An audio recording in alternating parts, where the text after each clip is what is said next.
We read a book. By the way, you're Leslie, I've heard. That seems to be the rumor. Yeah, and I think you're Brian. I think so. Something's changed. I think so. Okay. I mean, I haven't looked in my wallet today.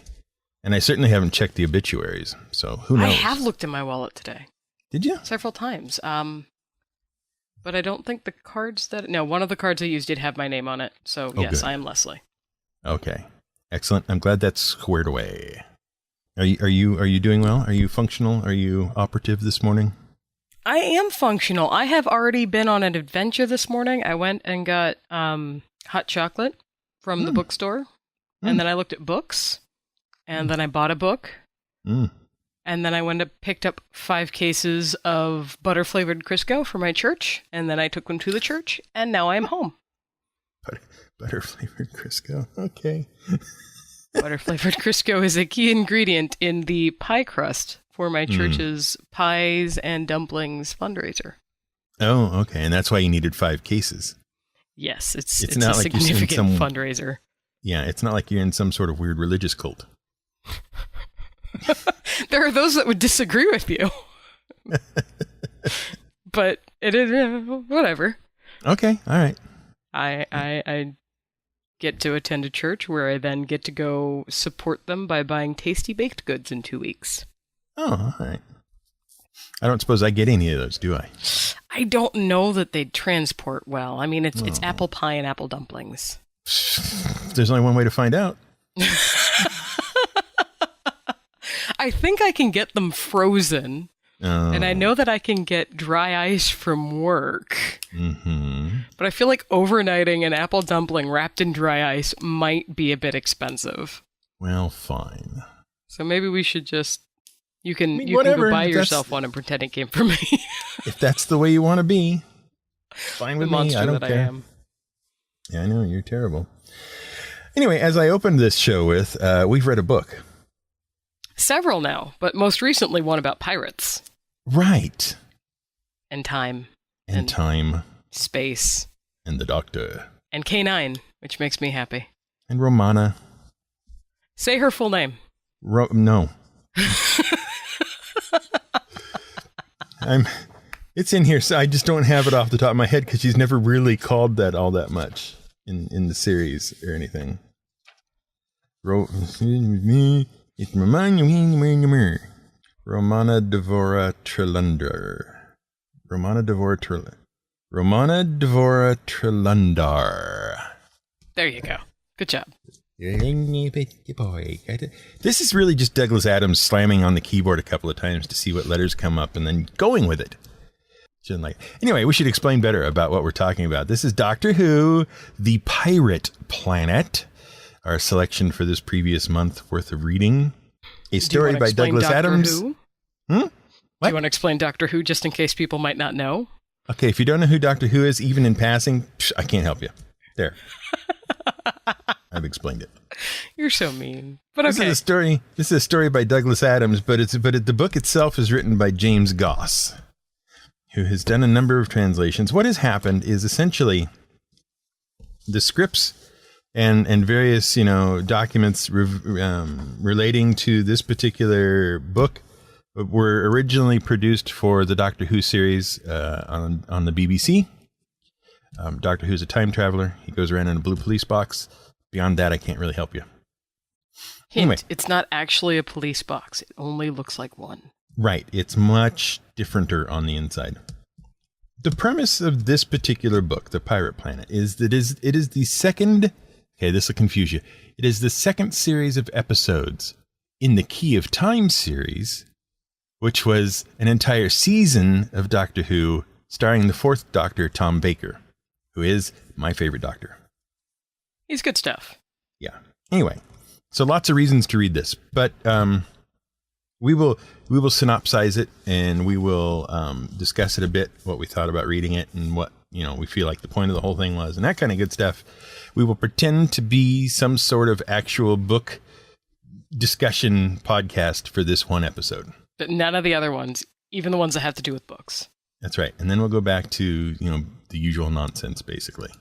Seems fair. It'll be great. It's not an unrealistic expectation, I feel. What have I forgotten? What have I left out of this glorious explanation, which I have done? No, it's a good introductory explanation. It lets people know that Doctor Who is a thing, that Douglas Adams is a thing, that James Goss wrote Doctor Who for Douglas Adams. Douglas Adams being dead and unable to write it himself. As far as we know. As far as we know. I mean, we're pretty certain. I mean, technically, okay. Douglas Adams wrote for Doctor Who. Mm-hmm. He wrote the script, several versions thereof. Mm-hmm. And as Doctor Who became immensely popular once again, and they decided to go back and re-release scripts as books, James Goss took over at least this particular endeavor. He's done a couple of them. Did he do Shada as well? Shada was somebody else, but he did, I think, all the rest of them. Okay. So what you've got here is kind of the culmination of a number of different things. The actual script as filmed, the actual script as written, and several different drafts of said script before it was much of a script at all. Scribbles. Plus, he's incorporated a bunch of other ancillary material, things around the edges and whatnot that were bits and pieces of things. And there are elements in here of other stuff that you will find in some of his other works. There are echoes of the Adams work canon at large. And for those of you who are really confused, Douglas Adams wrote The Hitchhiker's Guide to the Galaxy series. And as well as the Dirt Gently series. Yeah. Which has been 2 separate television shows in the past decade, I believe. Right. One American, one I like the one with Stephen Mangan myself, but that's just me. Is that the one that was actually... Okay, the one that does not have Elijah Wood in it? That is correct. Okay. I haven't seen the one that has Elijah Wood, and I've only seen 2 episodes of the other one. I watched one episode of the Elijah Wood version. One episode. I'm a much more willing audience than you, though, so, I might be able to watch more. Mm-hmm. Okay. I did recently watch the actual Hitchhiker's Guide original series, which was special, so. And then I watched the Hitchhiker's Guide movie and realized that the guy who played Dirk is the voice of Magrathea. Oh. In the new one. And I thought that was very interesting. And we're talking about things that are completely unrelated, or almost completely unrelated, and I apologize. No, that's all right. I mean, it is in the name of the show, so. It's true. Whatever. Anyway, to discuss this actual book, in order to give people a frame of reference in case they haven't read this, I'm just going to read the inside of the front jacket here. Oh, you have a hardback, don't you? Yes, I do. I'm sorry. It's okay. Paperback. The hugely powerful key to time has been split into 6 segments, all of which have been disguised and hidden throughout time and space. Now the even more powerful White Guardian wants the Doctor to find the pieces. The Doctor, Romana, and K9 have traced the second segment of the key to the planet Calufrax. But when they arrive at exactly the right point in space, they find themselves on exactly the wrong planet, Zanuck. Zanuck is a happy and prosperous planet, mostly, ruled from the bridge by the mysterious Captain. It's just one new golden age after the next, raining enough gems and minerals for everyone. It's an economic miracle. So obviously something's very wrong. It's interesting. My blurb on the back of my paperback is different but similar. So, but apparently the Candy Starburst thinks it's a joy from start to finish. Good. No, literally, it says a joy from start to finish. Starburst. I presume you're reading something I don't know anything about. Reading the back of my book, which I believe we've established is the Doctor Who story by Douglas Adams, A Pirate Planet. What? What is a candy starburst? I mean, I know what a starburst is. I know it's a candy. I don't know how, apparently Starburst learned to read and now does book reviews because it says a joy to start from start to finish. Starburst. Okay.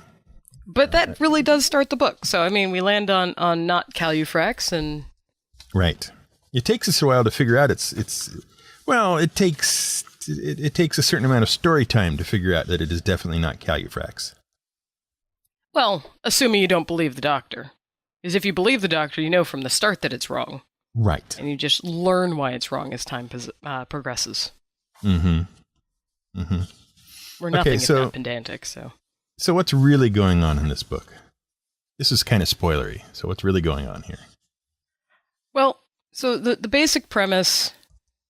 Well, I would like to start real quick with the keys of time. It's a fetch quest that the Doctor was set on with Romana by some all-powerful being of light or something. And apparently the keys of time tend to be in shiny, rare mineral disguises. So, we know that going in. We land on the planet that is literally our introduction to it. It's raining diamonds. Yes. And people are using gold umbrellas, which I think seems a poor choice because that would be inordinately heavy and not very sturdy. Right. It's not a strong material, is gold. But so it's a planet that periodically erupts precious metals. Every time this happens, that is because I almost said golden opportunity. Golden age. Yes. Has come to bring prosperity to the starving masses. Right. Who long ago learned that you cannot eat a gem. Yes. And it's weird because there is all this precious material laying around, and yet they're all actually not too well off. Many of them are going hungry. Because what's happened is, much like an adventurer returning to town with their spoils, as soon as you dispense lots and lots of precious metals and minerals to people, prices go up. Way up. And since everybody has access to all of these things, prices have gone so astronomically up that things like diamonds and lumps of gold are considered change. And litter. Yes. They're just left lying around. Nobody wants them. Shockingly enough, it's hard to grow food in gold dust. Right. It's also hard to grow food if everybody has suddenly become super wealthy and therefore does not actually work.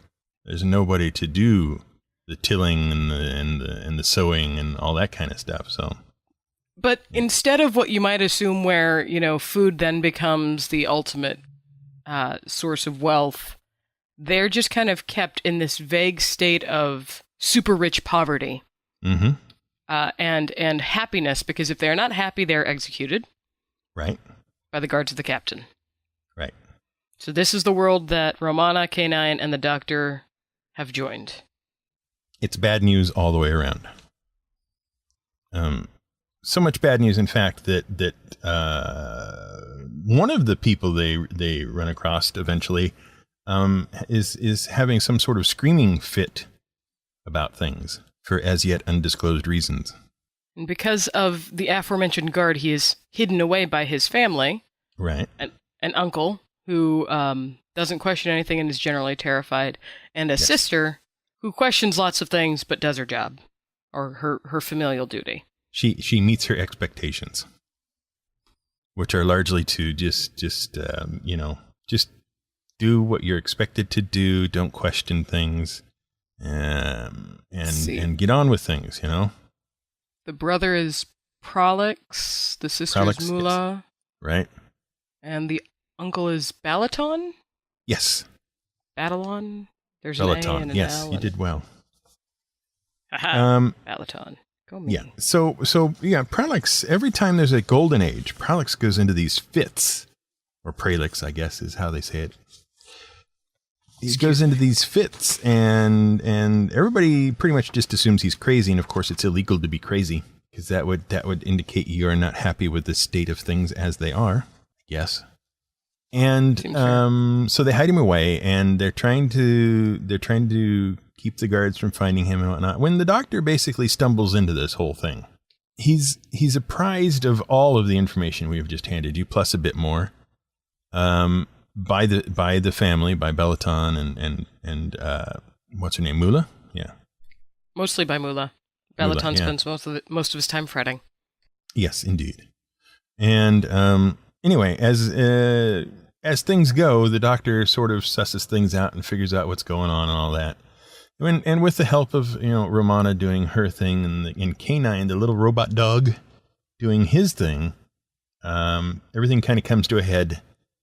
And Prolix is taken away by these people called the what is it? The Mourners? Is that right? The Mourners. Yeah, the Mourners. And nobody knows who they are really, or where they are, or why they are, or anything like that. But they're just the Mourners. They're these creepy people that the guards don't seem to be able to affect, and that are capable of having a profound effect on the Doctor, which is not something that normally happens. Okay, and that's kind of the end of episode 1. I believe Romana's actually already gone up to meet the captain at this point. Yes, she has been captured at this point and is being taken. I mean, a guard pointed a gun at her and she went along with him. I don't know if that counts as captured, but there you go. I was wondering about your word choice as well, but she's investigating independently. Yes. She's gone up to figure out who this captain is, because apparently the captain lives in this humongous structure atop a mountain, which people refer to as the Bridge. There's a reason for that. Which we'll get to eventually, I'm sure. Well, you might. We might. And so that's how episode 1 of the TV series and episode 1 of or chapter... How is this broken down? I was actually just about to look at that because I don't remember. Part 1. I was about to say, it's because it does have independent chapters. Yes. That actually do have titles, and then it's got the different segments. Correct. So part 1, that's part 1 of the book, and part 1 of the series within a series of the TV show. Now, I'm just wondering, do I want to go on to part 2, or do I want to discuss how part 1 of the TV show and part 1 of the book differ? You're going to have to take point on a goodly portion of that, because I actually have seen this episode, but it was probably 8 years ago. I have accidentally watched it twice. And once on purpose. Okay, so it is accidental that you have cumulatively watched it twice, or you've watched it twice accidentally? That's what I said. As well as once intentionally. That's exactly what I just said. I'm just being clear as possible for people that are slow like me. I accidentally viewed this episode twice. But when I read the book, I decided to watch it on purpose. See, context. It's a beautiful thing. Smart Alec. Anyway, there are differences. All right, so tell us about the episode. Well, the episode follows exactly the same plotline, except it does it all in half an hour. Which seems, I mean, given what's in the book, in those first 83 pages, half an hour seems like not enough time to cover all that. And it wasn't. A lot of it was chopped and changed. And honestly, I have to tell you right off the bat, I don't like the TV episode. I mean, I understand it's Tom Baker, and he is, of course, the greatest of all doctors. And I understand that this is a particularly engaging storyline. This whole Key of Time thing is widely regarded as being exceptional. But when you look at the actual first episode of The Pirate Planet, you're left to wonder how anything ever went anywhere and why this show's even on TV. It's that rough, huh? Yeah, it's really rough. You know how people criticize the original series of Star Trek for looking like it was performed on a couple of styrofoam sets with styrofoam rocks? Because it was? Because it was. And it was made 50 some odd years ago? Right. It's hard to understand how something made in the, late 70s, early 80s, whenever this first came out. I can't remember now. 1978. 4 weekly parts from September 30th to the 21st of October, 1978. Yes, 1978. Okay, so here's the thing.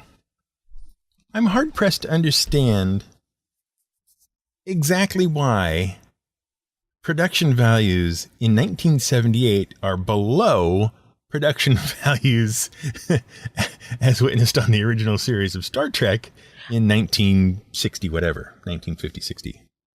I'm going to be honest, and this is probably, I have no qualms if somebody would like to dispute this, but I've often found that effects of the special variety tend to be behind on a lot of the BBC slash British productions. Like, when I first watched Primeval, I thought the show was older than it was because of the CG dinosaurs.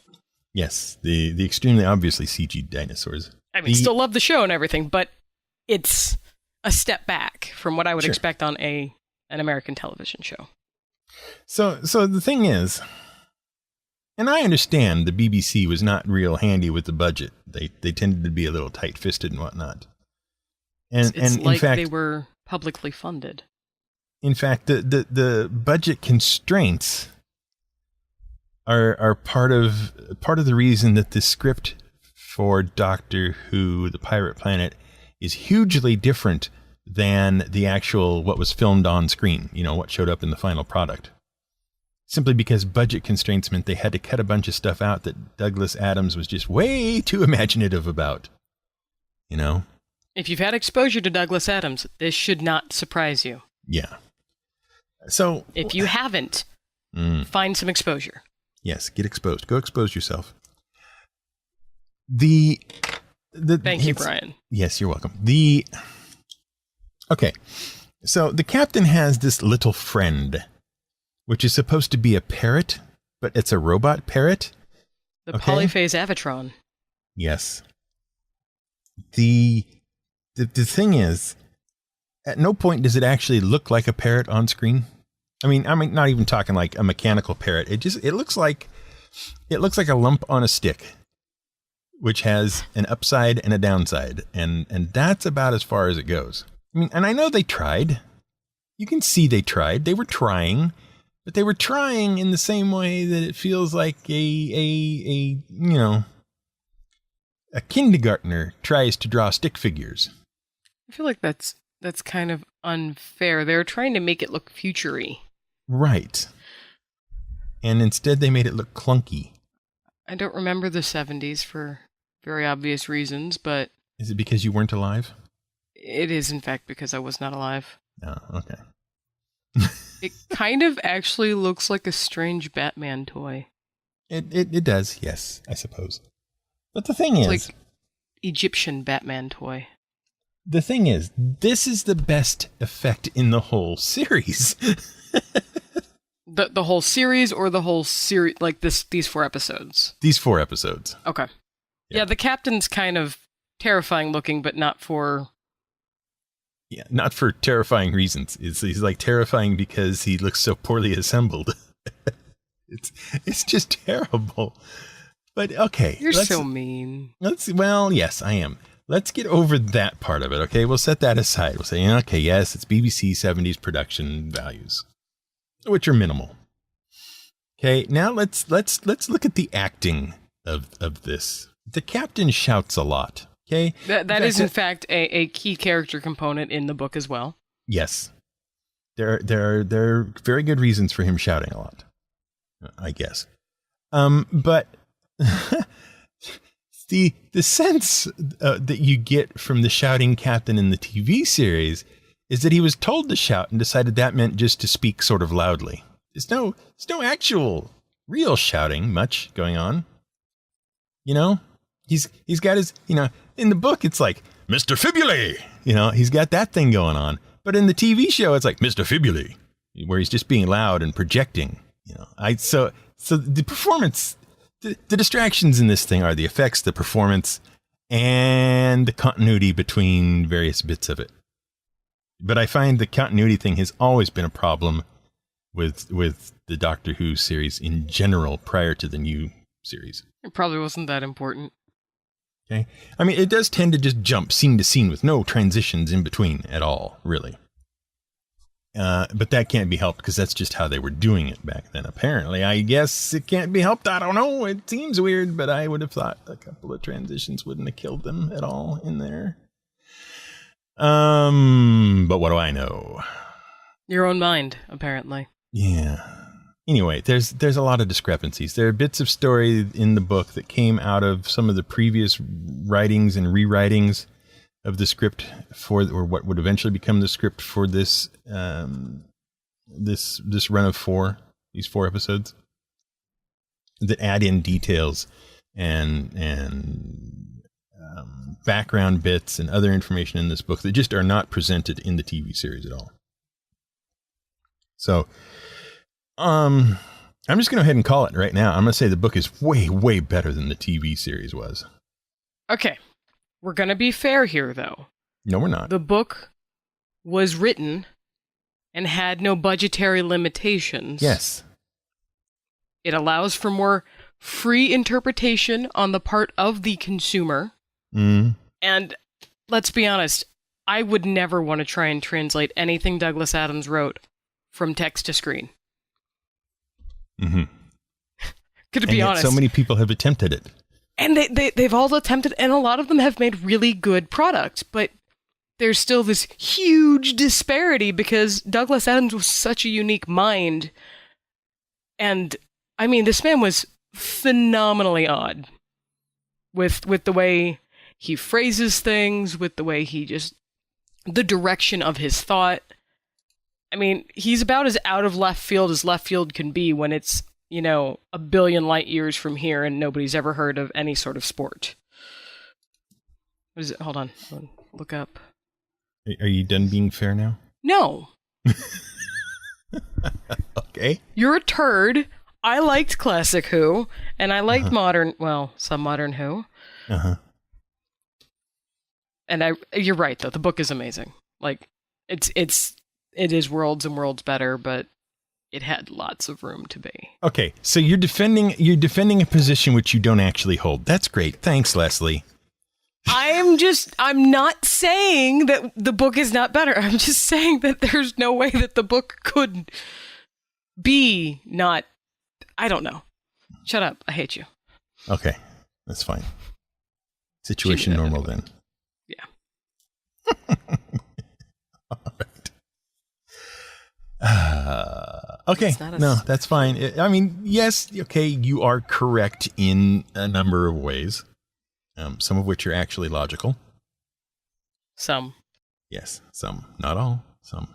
But by the same token, I do want to point out that the book is a much fuller experience than the TV series was, and that if you have a choice, you know, if you were tied down to a machine that presented you with your worst fears and were forced to choose between, you know, reading the book and watching the TV series and you know, otherwise bad things would happen to you, which would you pick?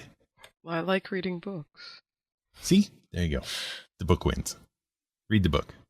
You can actually skip the TV series. They're a nice curiosity, but I just found them so annoyingly poorly produced in this particular instance that I didn't really want to watch all of them, but I did anyway. Dear audience, attentive and kind listeners, I would like to apologize for not doing my homework so that I could better defend this piece of classic pop culture, should it deserve it. Right. So why don't we actually talk about the book, since that's kind of what we're here to do? Yeah, I'm actually just going to dispense with discussion of the TV series for the next 3 episodes or whatever, because what's going to happen is I'm going to say the same things over and over again otherwise.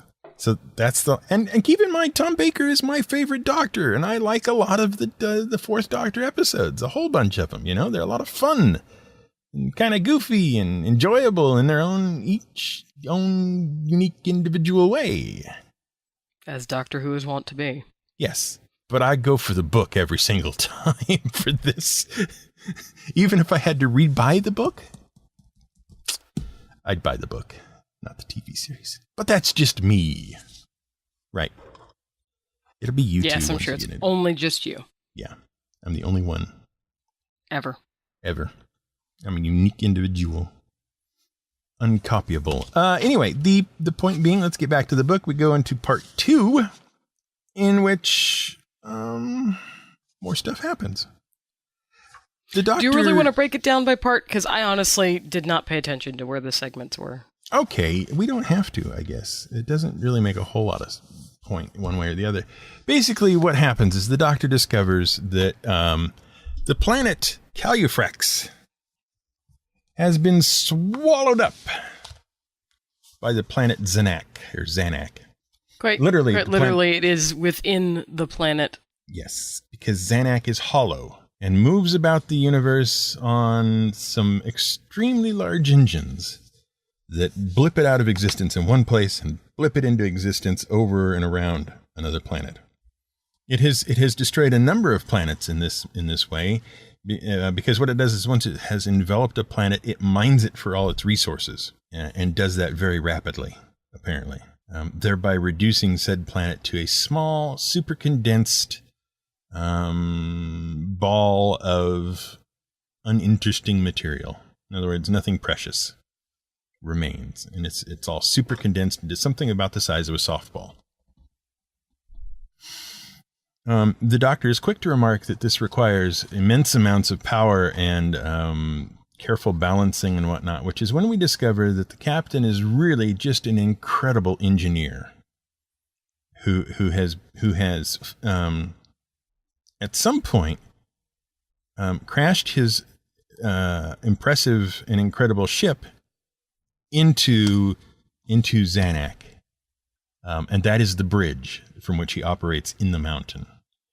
It was not an intentional crash, but in doing so, I don't want to give too much away. I mean, I feel like I've given a lot away already, but I think a good portion of what you've said is kind of obvious. I mean, the captain is, by the way, a cyborg. Yes, kind of. He is the remnant of a man held together, supported, and mobilized by mechanized portions. Yes, he was apparently nearly fatally injured in the crash. He was patched together by somebody in some means which are as yet undisclosed, and they didn't do a terribly good job. He is accompanied by his crew and attended by a nurse. Right.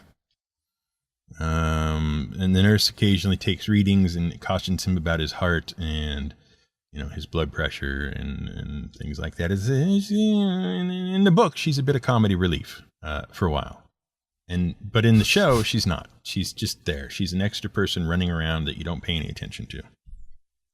That's kind of how she's presented in the book as well. Like, right. she fades in and out without warning. Right. Like, oh, by the way, I'm always here, but... Yeah, she never really fades in the series until, it's time for her to do so. Also present is Mr. Fibuli, who is... First mate? Yeah, he's apparently the first mate to the captain, but goodness me, what a life he leads. And I can't tell, I honestly cannot tell whether he's genuinely terrified of the captain or he's merely filling the role that the captain needs him to fill. Does that make sense to you? Yes, I dare say that he is actually legitimately terrified, but at the same time, I think he lives in that point past true terror where he just kind of gets on with things. Right, because every once in a while the captain breaks down and has these little confidential moments with Mr. Fibuli, which are entirely reasonable and personal and kind and, that kind of stuff. I'm not sure I'd say kind, but, Well, no, because there's the scene in the book where a whole bunch of stuff is going wrong, and Mr. Fibuli is clearly, terrified, or at least being terrified and whatnot. And the captain walks over to him, puts his arm around him, and they're talking in very low tones, so the rest of the crew can't hear them. And the captain is having this discussion with Mr. Fibuli about how it's all very exciting and very tense, and he's not to worry, and it's okay, everything will come out all right. You remember that? I do. It's a very odd relationship. Mm-hmm. So I don't know. It's hard to pin exactly how Mr. Fibuli and the captain relate to each other, except that one is the captain and one is the first mate. And Mr. Fibuli is the first mate in much the same way that an accountant is the first mate of your business. He kind of has a say in the financial side of things, which you're free to take on or ignore at your own risk. But he's not really in charge of anything in particular, except he's the bureaucratic pack mule in this. Yeah. He receives all of the information, translates it to the captain, and then also receives direction from the captain and disseminates it to the crew, although Right. a lot of that is done by the captain shouting. Anyway. Yes. The crew is never at a loss to know what to do at any given moment, thanks to volume. And they are all largely faceless. Yeah. I mean, the important members of the crew are the captain, the nurse, Mr. Fibuli, and that's it. It's just like the important members of the population are... Okay, you said Prelix? Prelix. Okay, Prelix, Mula, Balaton, and Mula's boyfriend. kind of boyfriend? Kind of Hemus? boyfriend. They sort of like each other in a sort of theoretical way. But they like the idea of liking each other. There you go. That's the thing. Like they have aspects about the other that they appreciate, and thereby they have decided to translate it into a similar to dating / crushing type relationship. Yeah. Oh, by the way, we should point out her boyfriend, whose name is... I said Kemus. Kemus. Okay. That's It's fine. Kimus. Yeah. Vowels leave a lot to be determined when you're reading. Yes, no, that's fine. Kemus, that'll work for me. Her boyfriend Kemus is an aspirational revolutionary leader. He kind of reminds me of Red Shoe, but without the oomph. Mm-hmm. He's very much, he would like for a revolution to take place, and he would like to be at the head of it. Waving the flag. Waving the as it flag were. and shouting things and saying things that will later be quoted as being key to the revolution itself. But he never quite manages to do that. In fact, the doctor himself, upon meeting him, calls him out almost immediately. Along the line, I don't have the exact quote in front of me, but it's along the lines of, so you don't like what's going on, and you could stop it, right? You just haven't gotten around to it yet. And Kemus is like, I didn't have the time I expect. That's fine, and just goes on. And so Kemus is that character that really, by rights, should probably just stay home and be quiet. But yet here Possibly he is. be slapped around a little bit. Yes. But here he is, trying to be a revolutionary leader, without the ability to actually motivate anybody to do anything, and no solid ideas of how to have a revolt anyway. So there Okay. you go. Here we go. It's not the doctor replying, but it is the narrator, as it were. The arrogant young man was clearly afraid someone would tell him he didn't matter. Yes, that is the narrator. So here he is. He's trying to matter, but he's failing, more or less. Meanwhile, there's a little robot dog. Did we mention the little robot dog? We mentioned the little robot dog. His name is I K9. love K9. K9's great. K9 is the doctor's foil. That's not to say he's an adversary. He's very much a helper, but he's the foil. Because he fulfills a role that the doctor cannot by being basically a purely logical being. Yes, purely logical and capable. He's the Spock to the doctor's Kirk. Yes. It's written in there that K9 has noticed that whenever any important information is to be divulged to the doctor, it takes him a minimum of 4 attempts to divulge that information. And so he just sort of routinely goes through that, makes those 4 attempts. So he'll have a piece of information, like Romana's captured by the guards. And he'll be trying to relay that to the doctor, but he'll know inside that he's going to need 4 attempts to actually get that information across. So he just starts. He goes, "Doctor," and the doctor goes, "Not now, K9," and carries on with whatever he's doing. And then a little while later, he'll go, "Doctor, not now, K9, blah, blah, blah." And he'll go, "Doctor, blah, blah, blah, not now, K9, da, da, da." And then the 4th time, he'll finally get it out, and the doctor will inevitably say, "Why didn't you tell me sooner?" At which point, K9 will go, K9 went, "I tried 3 times." This is the 4th attempt. And to some extent, the doctor is aware of this. He twigs once he realizes K9 is repeating himself, stuff like that. Mm-hmm. Yeah. But he reasonably assumes that he has at least 4 attempts before the information that K9 has is really important. That means we have 3 heroes on the trip. Yes. Let's discuss Romana a bit here, and what her role is this early on, because this is her first. Okay, first off, this is Romana's first incarnation. Okay, Yes. because if you don't know Time Lords, they regenerate. Romana's a Time Lord, Doctor's a Time Lord. They regenerate and change into new people. This is Romana's first regeneration. Is this her first regeneration or first? No, it's just her first appearance. Excuse me. Okay. She regenerates later. This is her Romana first appearance. number 1. Romana 1. And Romana 1 has joined the series. The actor and the character have joined the series at the start of this season. Okay? So this is their first season with Romana. And she is essentially a student who has been assigned to the Doctor to help him find the keys of time as part of her apprenticeship. It goes back to that fetch quest previously mentioned. Right. She is the assistant for this specific quest. Right. And so she's gradually refining her character and her personality. And methodology. Yeah. In order to better fit with the Doctor, because in the first, you don't get this in the book necessarily. But in the first part of the Key of Time series, they don't get along real well. The Doctor keeps trying to shake her off and get rid of her and, make her go away and that kind of stuff. For external context, again, people who are not overly familiar with the Doctor Who mythos, the Doctor is often referred to as a renegade Time Lord. He's slapdash. Yes. And Romana is a recent graduate / student / by the book. Very by the book. Annoyingly, which is actually how it opens, is he wants to land, it's having problems, so she decides to use the book, and he's like, to the manual, and... I've done it so far without the book, and everything's been fine,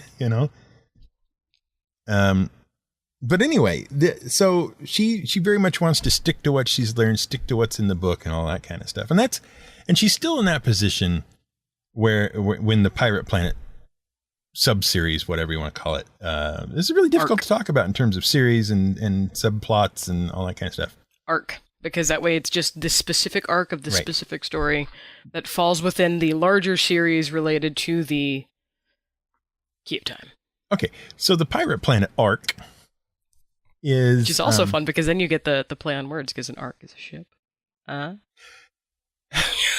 So, this is still going on. All this, by the book stuff is still going on at the start of the Pirate Planet arc.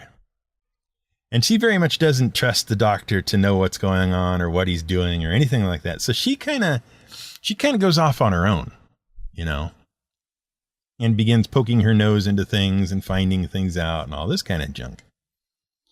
And when they finally do meet back up, she relays information to him that she has acquired through very careful methods and whatnot, that he has just sort of figured out naturally in his head. So he's very much, he is aware of everything she's telling him, but he still manages to compliment her on actually finding something out, even though he knew it already. So basically she falls into this position within this arc that she becomes the person who confirms with concrete facts and knowledge what the Doctor already knows just by intuition and gut instinct. And that's kind of the role she takes on in the Pirate Planet. But it becomes a thing as her character goes through this, that she begins to get comfortable with the Doctor and understand how he operates and why he operates the way he does. And she, like K9, learns to make the appropriate allowances for what the Doctor is going to do so that she can still get things done she needs to do or wants to do, and yet not hinder the Doctor in doing what he needs to do. Sort of an independent contractor. Yeah, she kind of fits into that space between the Doctor and K9. She learns to be a little bit like the Doctor, and she learns to not be quite so much like K9. So she becomes her own individual, and interestingly enough, the actress who plays Romana in this one doesn't come back for the next season. She elects not to. Mary Tam is her name. And so that's what sparks the whole regeneration into Romana 2. All right. Well, and this is down the road, but as things progress and eventually Romana leaves this, is no longer the Doctor's companion and goes back to Gallifrey to be a, regular Time Lord or whatever. And all this other stuff goes on. What we find out later on is eventually she becomes the head of the Time Lord Senate, which means she basically runs Gallifrey for a time. So that's her eventual character arc. She fills into that position, but she's learning the basics of all that here from the Doctor, the Fourth Doctor, on these adventures. So that's something you can keep an eye on as she goes through this story. The other thing we need to discuss before we start really giving solid thoughts on everything are the mourners. Which we've hardly mentioned thus far. Yes, we barely mentioned them. Pralix, the reason Pralix has these fits every time there's a new golden age is because he is sensitive to what's happening to the planets that Zanuck engulfs. Because they don't phone ahead and say, okay, everybody get off. They just show up and they take the planet and its people and everything and basically render it. It's a nicely visceral choice of phrasing. Yes. So Pralix feels all that psychically, and that's what makes him go a little nutso. Because he has no buffer with which to control that, and it doesn't come. He's got no chance to learn to control it because it just happens, and he doesn't know why. He's got no idea what the trigger is or the precipitating circumstances or anything. He just feels the immense mental pressure of a planet being destroyed. Correct. And it isn't until the mourners show up. And by the way, the mourners have a totally different name in the TV series, which I can't remember right now. Do they? Yes. Huh. Mentiads. They're called Mentiads. Yeah, the Mentiads. I just saw that, yeah. Okay, that has a... No, they should have stuck with the mourners. Yes, they should have. And that is what is in the original scripts and whatnot. But the Mentiads is trying too hard. Yes. So the mourners come and take Pralix away. Well, what they are other people who have experienced the same thing Pralix has. They don't know the reasons why, but they've developed a method by where they can sort of shield each other from those effects. It's less shielding and more sharing. It's supporting a weight. Yeah. Okay. It's like a support community. Sure. With mental powers. Yeah. As a result, they all have these mental powers. Which allows them to project their own personally born despair. Well, yeah, and that's the thing. They use despair as a weapon, basically. The reason they were able to prevent the Doctor from doing anything at the end of the previous episode, part, whatever, is at the end of the first part, I guess, is that they just project this field of despair at whoever they decide they want to project it at. And that person feels so much despair that they basically become incapacitated. In other words, essentially what they're doing is they're pushing into their target the feeling of all those people on that planet that are being destroyed. I'm, again, back to Hitchhiker's Guide, imagining the end of the Martin Freeman movie, Martin Freeman Most F, etc., where Marvin shoots the Vogons with the empathy gun, whatever they called that. Yeah. And they all just fall over. I'm so depressed. Mm-hmm. What's the point? Exactly. This is less humorous because this is like black despair and they're sobbing uncontrollably. And they're not, giant puppets in rubber suits. Exactly. So they take in Pralix and they become instrumental in the final showdown. Although one has to say, when it comes to their final hurrah in the book and in the TV series, they're dumb. They're just so dumb. The fact that the Doctor has to tell them to ignore the door and use something in the room, and they didn't think of that themselves? Come on. I'm going to be the fair monster again. Oh, God, here we go. Okay, context. For this planet, this is a group of people that have been oppressed, repressed, suppressed across. They are just pressed, all of them, mourners included. Mm-hmm. They have not had any social, intellectual, advancements in who knows how long. I don't remember if we get an exact number of years, like a couple hundred years. 200 for the one planet that disappeared, I believe. Mm-hmm. They have not been given a lot of room to stretch their mental abilities. So, okay, they can't think outside the box because they don't know there's a box. These people are not allowed to look at the sky because the sky is hazy, and they just kind of accept that sometimes there's two suns, sometimes there's not. Mm-hmm. They're not allowed to use telescopes because that's why Romana's taken it, is because she has a telescope. They're not allowed to express themselves. So okay. They're dumb, but they've not had a lot of opportunity not to be, Brian. I disagree. But okay, whatever. Okay, and the only input they're getting is despair. Fine. Brian thinks they're dumb. Leslie thinks they're acceptably, specifically unaware. I mean, fair enough. They are unaware of what's going on around them. They don't even know. They don't even know what's going on with their planet.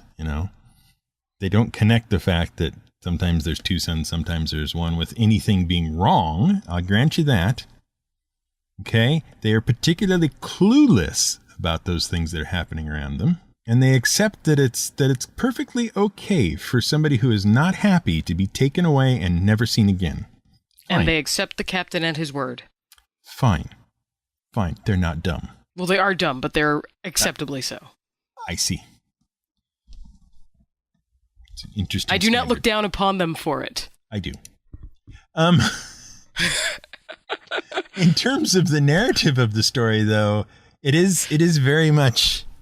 It's like somebody decided, and I don't know if this was Douglas himself or somebody else, somebody decided that these people had to somehow be responsible for freeing themselves. That it was no good if the doctor freed them. They had to be responsible for freeing themselves. And so they came up with this whole door wrench thing. Well, technically, I think Romana was the one fomenting the uprising. You mean it wasn't Kimu? Well, he was along for the ride, but he was with the doctor a lot of the time, remember? Yes. Mula was the one who went to rescue Prelix and began that arm of the revolution. Oh, tell me more about Mula. What does she do in this book? Well, she took care of her brother. He got kidnapped, so she decided to continue taking care of her loser brother, even though she really was not happy with him. Mm-hmm. So she went off, I believe, with K9? Yes, with K9 to find the mourners, and then was granted this understanding of what the mourners were. While... God, what was Romana doing at that point? I don't know. Romana was doing something. The doctor and Kimus ended up going and meeting the pirate captain themselves. The general population of the planet has very little to do with anything that happens in this book until towards the end. Mm-hmm. They kind of show up at the end, just a little, after Goated. And then, yeah. So Mula joins the mourners and is part of the instigation and effort to spread the word, explain what was going on inside the planet, and inspire the revolt. And she's a better shot. Yeah, she's apparently a very good shot. I think it's that barely contained rage at having to take care of her idiot brother and her idiot uncle for many, many years. Right. In fact, it turns out that Mula is more of a revolutionary than Kimus is. She's the business end, though. Yeah. She's the one that actually, gets stuff done. Right. In fact, I believe, unless I am misremembering entirely, she ends up taking over the planet after everything settles down. She's basically put in charge. I'm not sure where you draw the line at spoilers anymore. Because you kind of hinted at something earlier, and you're like, I don't want to talk about that right now. So now you're talking about, everything. Well, no, but we're still forward. the central question is going to remain unanswered. The question of what's really, really going on here is going to remain unanswered. On the bridge. Okay? All right. But we have to be able to talk about character arcs somewhat. And hers is interesting. She goes from doing only what's expected of her, and and sort of questioning things, but never really questioning too deeply.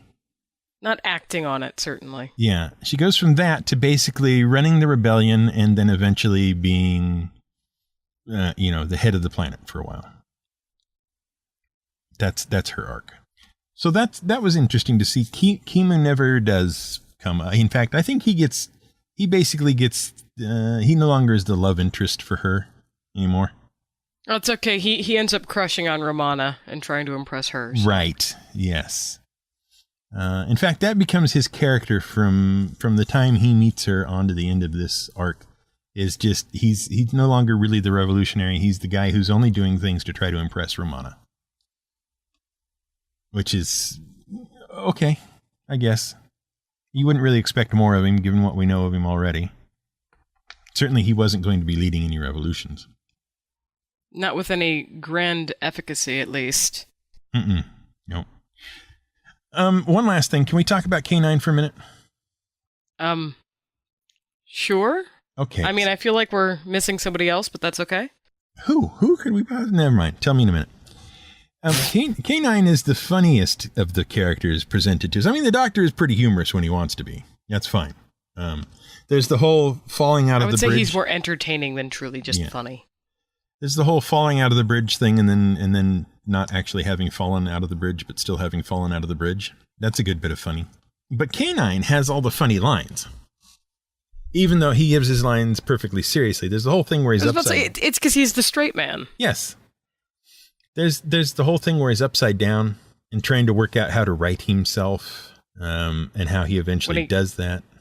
When he gets stuck in the air car speeder thing and is trying to figure out how to get out of it. Yes.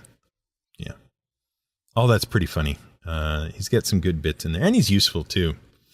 And his internalized processes for dealing with the Doctor, whom has been a part of his entire existence. Right. This is an interesting look inside of K9's mind and what's going on in there. Because we've got this sort of, what would you, third person omniscient, would you say? At least, yeah. Yeah, okay. So we get to go inside K9's mind a little bit and see what's going on inside there. And that turns out to be pretty amusing as well. But K9 being a robot dog doesn't really change all that much. So he doesn't really have a character arc so much as he works at fulfilling his role within the story and does it pretty well. You're thinking, aren't you, of the nurse, aren't you? No, actually I was thinking of, I don't know, the captain. Oh, you want to talk about the captain? Oh, all right. So tell me about the captain. What do you know? He's a screaming, blustering loudmouth who postures and murders and is in the middle of a giant quest to complete some very specific but unspecified task. Right. Right. And that unspecified task is the task we can't really talk about. Yes. But I just want to say that the captain is more than he seems. Oh, yeah. Yeah, absolutely.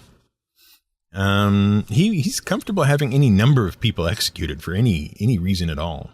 Whether or not he's actually allowed, because it could be bad for his blood pressure. Correct. Which is interesting when you look back on it, as to when and where he's told that, for reasons that we cannot specify, because we'll spoil only so much, apparently. Yes, that's right. That's right. Never spoil read the book. Never spoil the core mystery. Okay, so here's a question. Yes. Is it the same core mystery in the show? Yes, but it's a lot less clear.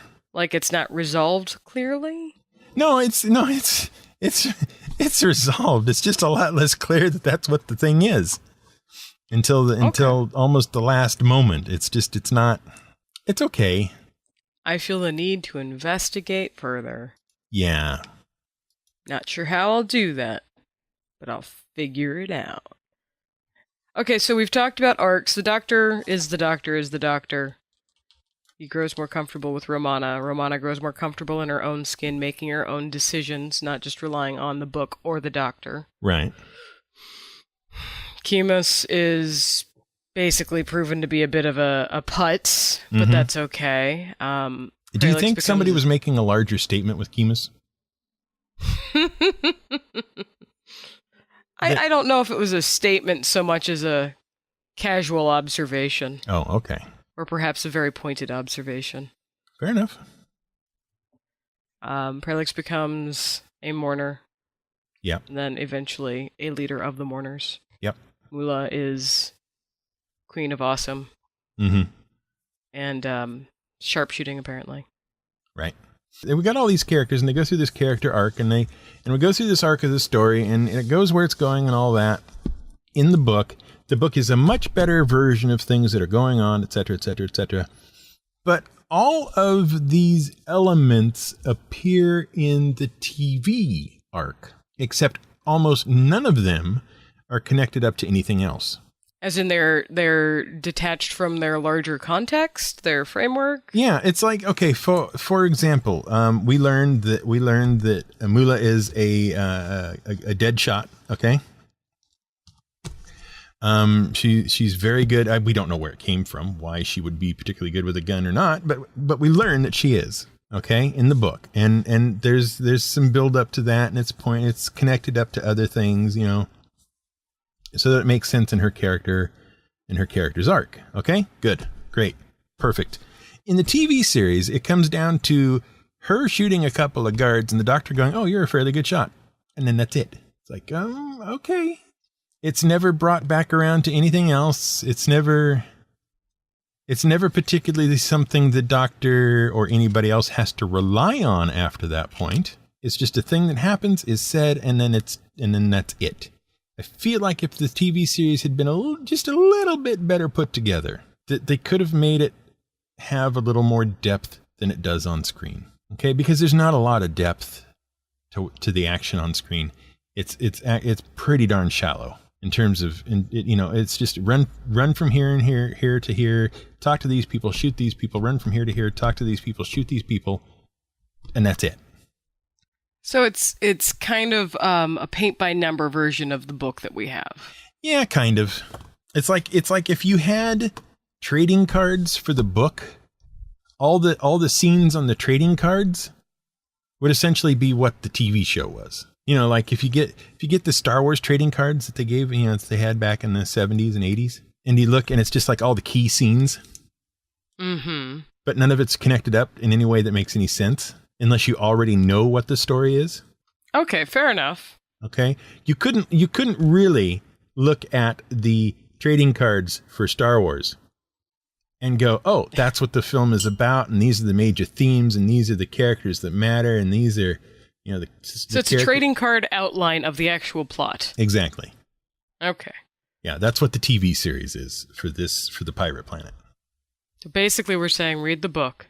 Yeah, that's... Watch the show if you want, read the book. My very strong recommendation is that you go read the book. That is my strong Do you have a strong recommendation? I will say, if you like Doctor Who and you like Douglas Adams, this definitely is a worthwhile expenditure of your time. Mm-hmm. If you dislike both of those things, find something else to read. But for the most part, I really enjoyed the book. Yeah, I did too. It was a lot of fun. I would say it's... Mr. Goss have independent writing? I don't know. Maybe. You keep saying your thing. I'm going to use my memory. What was I going to say? I don't know. There is a lot of extra detail and charm in the book, and a lot of things are more clearly explained in the book than they are. And that's just the factor of it being a book. Because he has the room to do that and was allowed to do that. Additionally, the really interesting things, because the story itself is really super interesting, but it's also very, very worth reading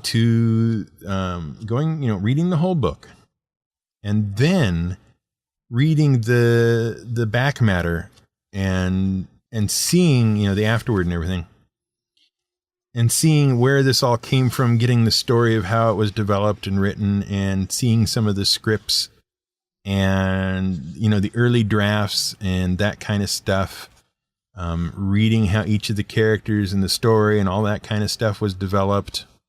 And I think that's as fascinating a read as anything else. I didn't get to finish that. I kind of got sidetracked while I think I've got like 10 more pages of it. No, not even. I only had like 4 pages. Dadgummit. What's wrong with you? So many things. Goodness. The as we said, you'll recognize certain elements of it. Magrathea in the Hitchhiker's Guide series is the flip of Zanuck. Instead of swallowing planets, it spits them out. Just in the phrasing of things, you can tell that Goss, it is in a way a love letter to Douglas Adams' Absolutely. style. Mm-hmm. As well as, like, it's using his material, but it's also, like, just wandering through some of his similes and the general sensation of reading a Douglas Adams book is extremely present. I would actually argue that while it feels a lot like a Hitchhiker's Guide, it reads more like a Dirk Gently. Mm-hmm. Because it is actually a whole and contained story. I mean, yes, it's abstract and ludicrous, Mm-hmm. but Hitchhiker's Guide was much more anomalous than the Dirk Gently books. Okay. He has written a number of books, this James. And I've Goss. actually read a couple of them. I was just looking at that. Yeah, as it turns out, a lot of Doctor Who. Old and see, new. I know that I've read Summer Falls, Dead of Winter. I own most of those. And City of Death. Yeah, he's got Torchwood All three books. of which are Doctor Who's, by the way. He's got Torchwood books he's written. I've never seen any Torchwood, so yeah. I think I've seen all of Torchwood. It's interesting. It's a more adult Doctor Who. And Mr. Cricketman, The Planet of the Cricketmen, or whatever that is. Starring, that is one that you've read what's his recently. name? You know, that one guy, Captain Jack. John Barrowman. Yes, John Barrowman. Who is in and of himself an author, by the way. Mm-hmm. He wrote a children's series, or a YA series with his sister. I think it was his sister. And he's got some independent books as well. Actually, now that you mentioned that, I remember. He's written some Dark Shadows, believe it or not. Interesting. Anyway. So yes, he definitely has other books out there. Numerous other. He's got a lot of other books. This guy's got like There's 4 pages of on books. Goodreads. Yeah. 4 pages of books. I mean, yes, a lot of them are. I assume they're all brilliant. I don't know. I found one that I'm actually moderately interested in: The Lives of Captain Jack. That could be fun. He's got like him as a Professor character. Challenger as well. I'm gonna have to look into this guy more.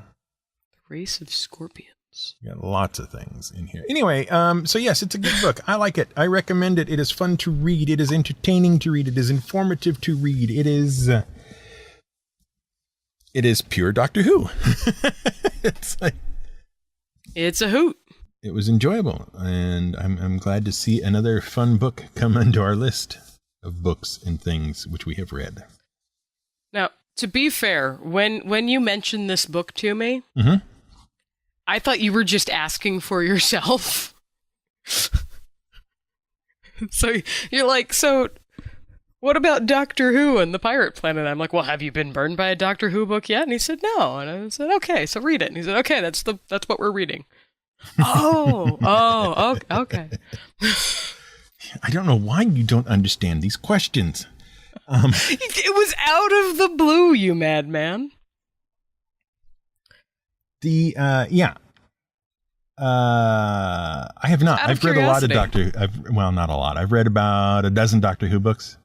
That's probably about what I own. I don't know that I've read all of the ones I own. I haven't been burned by any of them yet. So. I mean, they're always fun, punchy stories. Not all of them are nearly this developed. I know that I've got a couple smaller books for, I want to say for 9 and 10, that are just little kind of, they would be cheapy paperbacks, but I actually randomly have them in hardback. So they're cheapy hardbacks, which is weird. But I also have like The Coming of the Terraphiles, which is another one of the more developed, involved reads. Right. So you've got fun and pulpy, punchy stuff, and then you've got this kind of level of madness and awesomeness. Right. And so at this point, I've read The Pirate Planet, I've read Shada, I've read The Cricket Men, and I've read that other one. City of Death. City of Death. There you go. That's the one. It was really confusing, by the way, to have read City of Death first, because that is Romana 2. It's Romana after she spent all of this time gallivanting with the Doctor. Right. So then I come back and I'm reading, uptight, very posturing, proper Romana, who apparently has a penchant for wearing, not even dresses, gowns. Right. This is true. All of those that I just mentioned are exceptionally good. They're all, of course, treatments of Douglas Adams scripts and whatnot. And I've read some based on Tennant from the new series of Doctor Who. Mm-hmm. Those were decent. I'm not going to say they were great. Coming of the Terraphiles was Matt Smith. Yeah. I was 11. I'm going to say they're decent, but not great. I don't know if I rated them in my Goodreads or not, but I'm thinking they'd have been 3 to 4s. Is this one getting a 5 from you? This one is getting a 5 from me. Very nice. I enjoyed it that much. Okay. I was leaning towards a happy 4. Yeah. It may just be a reaction to some of the other stuff we've read. I don't. Well, this hits a lot of sweet spots for you. Yes. Compared to Hoax, this is brilliant. This is awesome is what this is. This book lived up to what we were hoping it would be. Exactly. It met my expectations and in many cases exceeded them. So, now I have to ask you. I picked this one. Have you got one? A book to read? Okay. I have a number of books that I have been looking at. Mm-hmm. What 3 of you that listen to this show that follow me will have seen me post a picture about book discussions that I was having with my household. Mm-hmm. But I hadn't really 100% picked a specific one. Mm-hmm. So I'm going to provide a selection and make you pick amongst the selection, because that's how we ended up with me picking the vampire. You are going to bust me like nobody's business. All right, okay, what are we doing? Okay. So I've had, I think it's called His Majesty's Dragon. It's a series by Naomi Novik. This is the first one. Mm-hmm. Recommended to me for a little while. I have had Mistborn by Brandon Sanderson, recommended to me for years by a ton of people. Mm-hmm. I personally picked up the book The Dispossessed by Ursula K. Le Guin a few years ago, or a couple of years ago, I guess. I don't know. I bought it and then lost it and then recently refound it. So that's on the shelf. And then Broken Homes by Aronovich. Yeah, there's a lot of vowels and it ends in a vitch. And it's supposed to be like I don't know if it's supernatural or just straight up magical murder mystery type thing. And people complain or about how procedural, I possibly. Things. And you're going to go look it up. I'm looking up a number of things. Okay, is that your full list?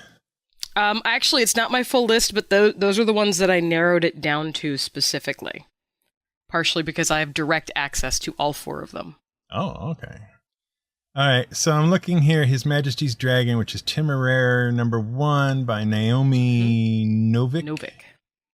Aerial combat brings a thrilling new dimension to the Napoleonic Wars as valiant warriors ride mighty fighting dragons bred for size and speed. Why, that sounds familiar. I wasn't sure also if you would have read Naomi Novik. She's kind of a big name. No, it sounds familiar, like Dragon Riders of Pern familiar. I have only ever read one Anne McCaffrey book. It traumatized me, and I hated it, and I've never read any of Pern. Excellent. I assume you want to start with The Final Empire, Mistborn #1. The book that I have sitting on my end table, I believe, is just Mistborn. Oh, really? Okay, it is literally just Mistborn. Literally just. I will find the exact book for you with the magic of the ISBN. Oh no, not the magic of the ISBN. Who can stand against it? Now here's the question, folks. Am I using the 13 or the 10 digit? I don't feel like that's really a question. They're both legitimate strategies, man. Okay, so you want Ben Aronovich? Ben Aronovich? Aronovich? I don't know. Broken Homes. That is number 4 in the Peter Grant series. I don't know. That one was set aside for other reasons. But I did not know it was the number 4. So Mistborn number 1. How is that not the same? I don't know. You gave me a subtitle that's not on the book that I have. Well, you're right, because this is something. I don't know where it got this title. All right, it's essentially the same book, but that's okay. We will eliminate confusion. All right, so you have given me 1, 2, 3 series books. 4 series books. Technically, The Dispossessed is counted as the first of a series, but it is a standalone novel. Right. Mistborn functions as a standalone, but Sanderson has trouble leaving things alone. Okay. And Broken Homes, I think we can go ahead and strike off since it's a number 4, and I will apologize for that. To be fair, these are all established series, and it's not something we have to wait for the follow-up novels for. I understand. I will give in. We will do Mistborn. All right, that'll make 1, 2, 3, 4, 5. At least a half dozen of my very close friends quite happy, and hopefully get them off my back. Well, Mistborn is also on our other list, our listener suggested list, so we'll do that one. Okay, I'm not telling Greg, though. I'm going to read it in secret so he can't harass me. All right. Well, there we are then. We have certainly done a book thing today with mini books and things and commented and all that good stuff. And so now we come to a point at which we are, as always happens to us, out of time.